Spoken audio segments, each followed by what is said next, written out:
His Excellency the President is leading the Kenyan delegation to the international meeting that is Stockholm Plus 50, which is happening between 2nd and 3rd of June this year. And he is leading the delegation not just as a co-chair of the meeting, but because he's a leader on environmental matters. So he's coming here to articulate Kenya's position within the environmental debate. Issues to do with climate change, nature and biodiversity loss. So he's here to come and put his voice within the other stakeholders, but he's also, remember, he's a co-chair. He's co-chairing the meeting with the Prime Minister of the Kingdom of Sweden. Stockholm Plus 50, we see it as a continuation of many conferences that have been held before, and recently the UNEP 50 and UNEA 5.2 held in Nairobi in February this year. It is a commemoration of the first ever international meeting to be held here in Stockholm in 1972 on environment. And that led to the establishment of UNEP, which, as you know, Kenya hosts.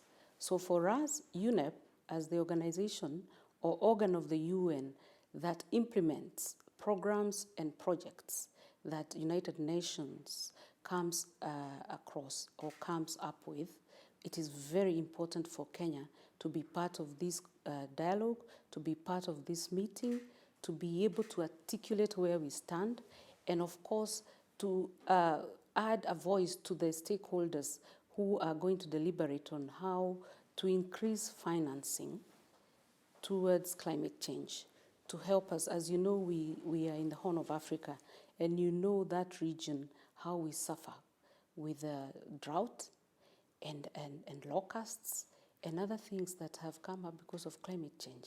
So as a country, we need to be part of this meeting. We need to come and speak. We need to make sure that not just talking, but action is taken. We need to push for commitment. Also, this meeting, Stockholm Plus 50, is coming in between the UNEP 50, UNEA 5.2 in Nairobi, and the Oceans Conference, which is going to happen 27th June to 1st of July in Lisbon, Portugal, where also His Excellency the President is co-chairing with Portugal. So you can see the connection. While he's here, he will have a few bilateral meetings. In addition to the bilateral meetings that His Excellency the President is going to have with his counterparts, he's also going to pay a courtesy call to His Majesty the King of Sweden on invitation by the King himself.